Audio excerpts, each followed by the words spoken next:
احنا هنبتدي الفيديو دلوقتي معاكم. انا جايبه 4 فرخات زي ما قلت بيض، وجايبه فرختين صغيرين بلدي حشو. فهنبتدي بقى نجيب ال4 فرخات قدامكم دلوقتي وهنبتدي نقطعهم. اهو فرخه، هو انا جايبهم من امبارح، نضفتهم وخليتهم كده في الثلاجه، وقلت ايه انا اعملهم. تمام يا حبايبي، هنقطعهم بطريقه سهله، طريقه جميله هتوفر معاكم كتير. دول الفرختين بقى الصغيرين اللي هم حشو. تمام، فاحنا هنبتدي يا حبايبي. معلش بقى اول فيديو فمعلش متوتره. هنبتدي نقطع بقى كده، نمسك الفرخه كده من ظهرها بسم الله الرحمن الرحيم. نبتدي نقطع، نمسك كده الوراك لوحدها بسم الله الرحمن الرحيم. اللهم صل وسلم على سيدنا محمد عليه افضل الصلاه والسلام. بسم الله الرحمن الرحيم. احنا هنبتدي نقطعها بالراحه كده وبكل سهوله كده. قطعنا وراك بصي بسهوله خالص. تبتدي بقى تغسلي ايه الصدر، الصدور. شوفي انت بقى هتطلعي منها بانيه، هتطلعي منها اجنحه، هتطلعي منها وراك، زي ما انت عايزه هتطلعي. فاحنا هنبتدي حبايبي نفصل العظم.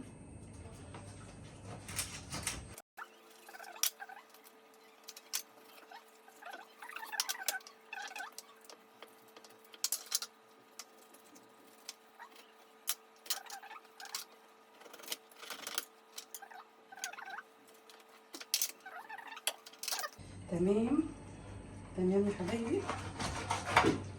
ودي الجناح التاني حبة تانية، ودي الوراك. هنجيب بقى تاني فرخة، هنقطع بنفس الطريقة. ادي نفصل الأوراق لوحدها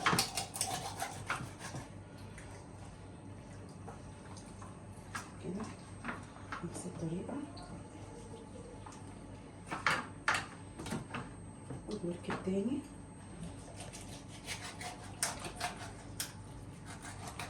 نفس الورك.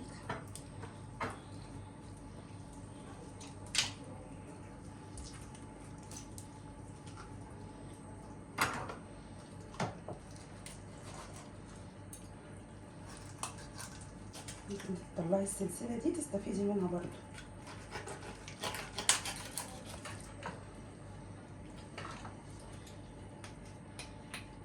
ودي كمان نحلة، ودي الجناح التاني.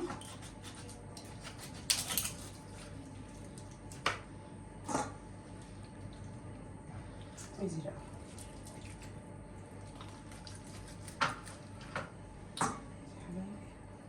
نطلع بقى الجلد ده ملوش لازمه خالص، عشان نطلع ايه نخلي الصدر.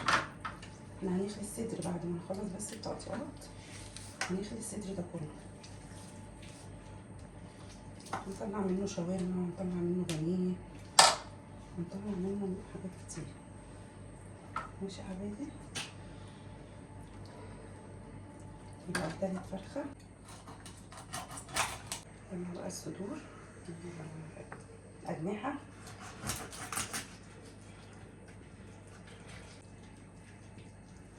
ماشي يا حبايبي. معلش بقى يا جماعة، اعذروني أول فيديو، شجعونا كده، محتاجين تشجيعكم.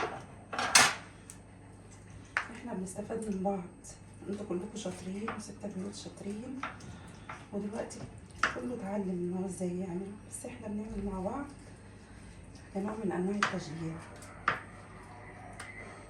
شجعوني يا جماعة.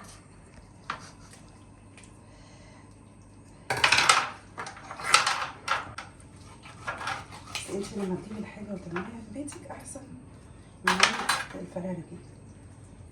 انت بتبقي مقطعاها بطريقتك، انت جايبة الفراخ صحية وضمناها بطريقتك، وتطلعي كل وجبة انت عايزاها بطريقتك برضه، تعملي اللي انت عايزاه. زمان احنا كنا بنجيب الفراخ، هي الفرخه بتتاكل في وقتها. مثلا لو انتوا 4 افراد او انتوا 5 افراد بتتقسم مثلا عليكم في وقتها. دلوقتي احنا بنجيب ممكن فرخه كبيره، ممكن بنعملها على وجبتين، وفي ناس بتعملها على 3 على حسب انت وظروفك وعدد افراد اسرتك برضو. تمام. نفسي برضو الحمد لله جينا بقرب الفرخه اهو نفس الطريقه.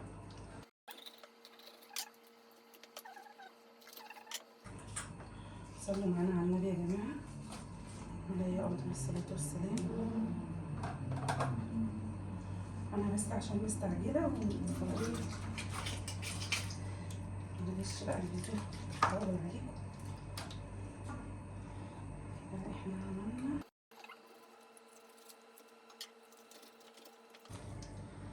حبايبي والموضوع سهل خالص وبسيط،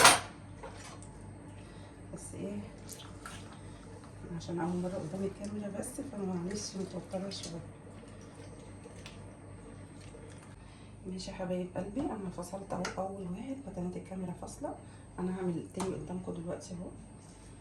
ماشي يا حبايب قلبي، انا جبت الاربع فرخات دولت بكام؟ يعني كيلو ب75 جنيه. كيلو الفراخ ب75 جنيه. الفرخه من دول وزنها 2 كيلو ونص تقريبا يعني. عشان تقدري تطلعي منها بانيه، تقدري تطلعي منها شاورما، تقدري تطلعي منها اي حاجه انت عايزه تطلعيها تقدري تطلعيها ما تكون الفرخه كبيره.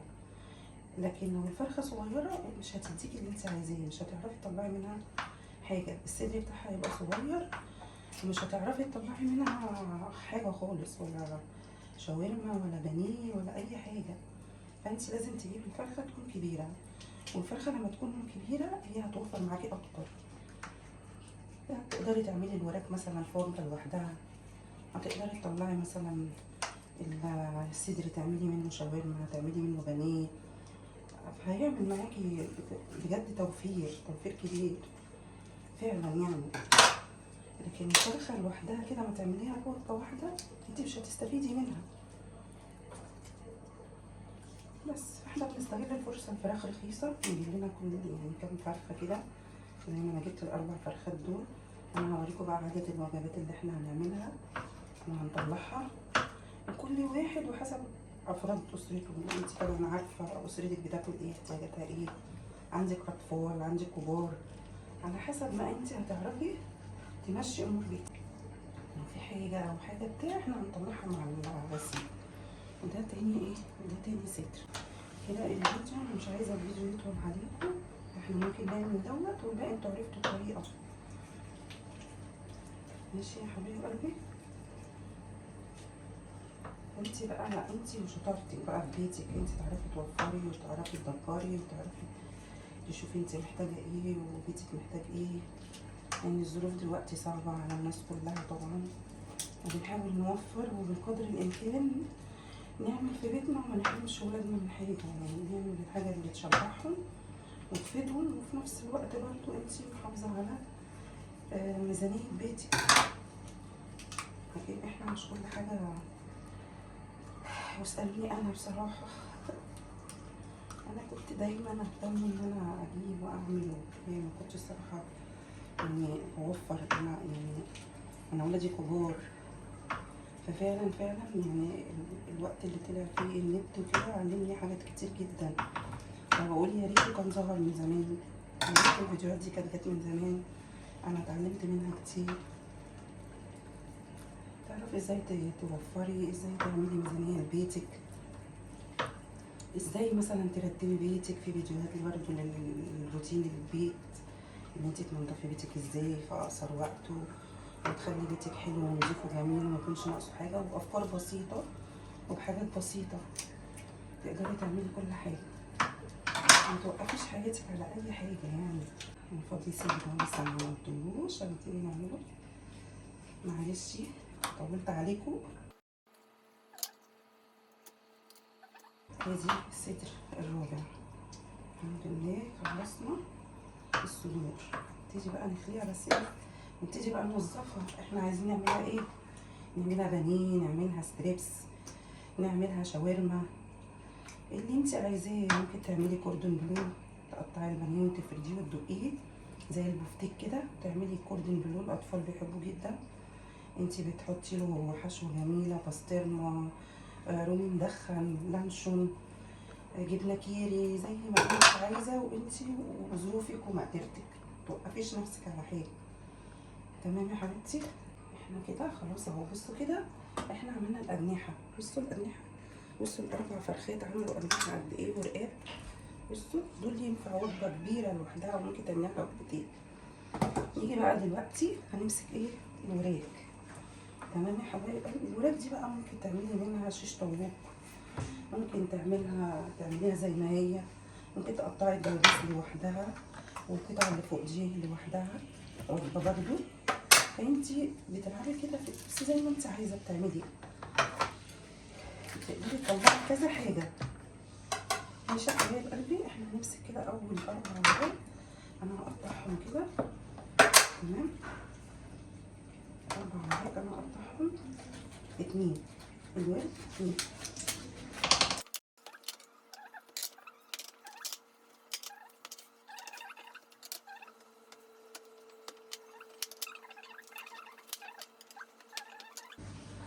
تمام. اللي طبعا الفرختين دول حشو هعملهم مع بعض، الاتنين مع بعض. ودي ديت ايه؟ الفراخ. ادي كده الصدور، احنا خليناها خلاص اهو 4 صدور. تمام كده. دول بقى نطلع منهم كل حاجه احنا عايزينها، كل بقى ما شاء الله الحاجات دي من 4 فرخات. تمام يا حبايبي. احنا دلوقتي خلصنا، خلينا الصدور وقطعنا الوراك.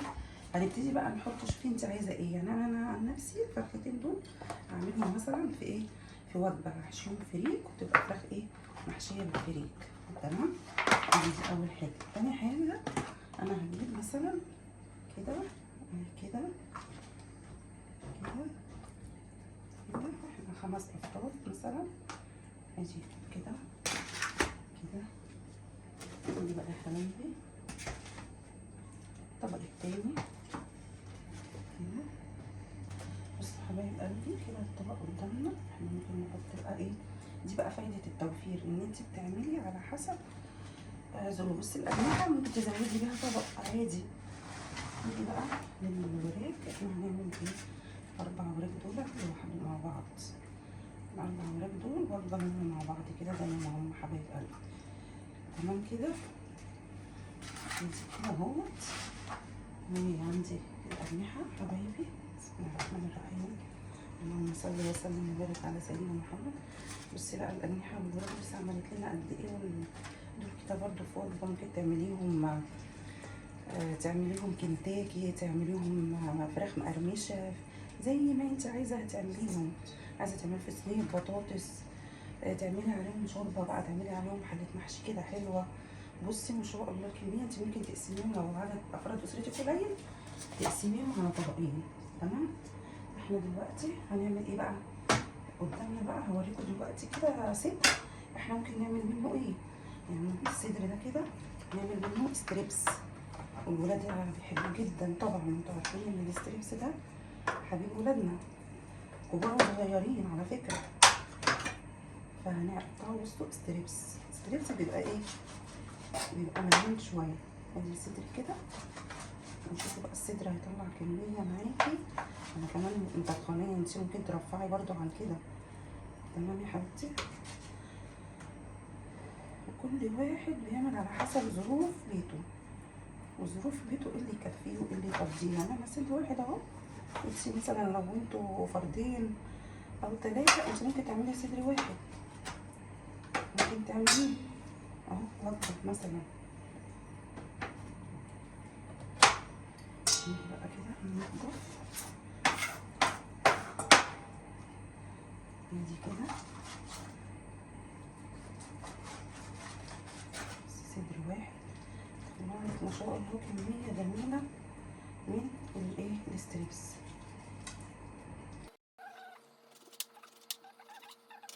ممكن فتافيت بقى الصغننة دي احنا بناخدها بقى نحطها في صينية مكرونة، نحطها في صينيه جلاش، زي ما انت عايزه بتعملي.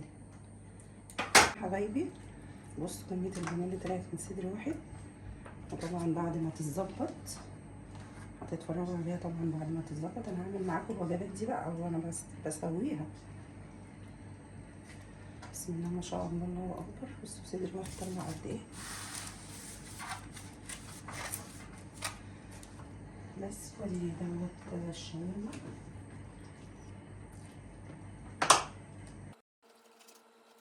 بصوا يا حبايب قلبي بعمل ايه. الصدر ده هعمله ناجتس، الصدر ده هعمله ناجتس، والصدر التاني ده هعمله كفتة رز، تبقى تحفة بالفراخ برضو جميلة، ما بتفرقاش عن البلدي. تمام كده يا حبايب قلبي. بصوا 4 فرخات عملوا لنا ايه، كام وجبة. 1 2 3 4 5 6 7 8 9 وجبات من 4 فرخات. في حين انت ممكن كنت هتاكليهم كل فرخة في يوم، فانت كده ما وفرتيش. احنا كده وفرنا كتير. كل فرخة هتاكليها في يوم، فانت ايه خلاص خلصتي الفرخة في يوم، فانت ما استفدتيش. فانت لو عايزة توفري فعلا اعملي كده، هاتي 4 فرخات، هاتي 3 فرخات انت ومقدرتك، هاتي 5 فرخات، هتطلعي منهم الوجبات دي كلها. فاحنا طلعنا دول مثلا لوحدهم، لكن من 4 فرخات احنا طلعنا كام؟ 8 وجبات. الف هنا وشفا يا حبايبي. والتوفير طبعا يعني حاجه جميله وحاجه كويسه في الظروف اللي احنا فيها ديت. فلازم كلنا نبتدي ايه، نحاول نساعد نفسنا ان احنا ناكل ولادنا ونمشي يومنا، وفي نفس الوقت نشيل قرش مثلا او يكفي بيتنا، ما نحتاجش الحاجه، يبقى معانا فلوس مثلا لاي طارئ اي حاجه. بس فانا اتمنى ان انا اكون عجبتكم، واتمنى ان انتوا تشجعوني. واحنا وصلنا كده لنهايه الفيديو. وحبايب قلبي شجعوني واشتركوا في القناه بتاعتي. شكرا لكم جدا. باي باي.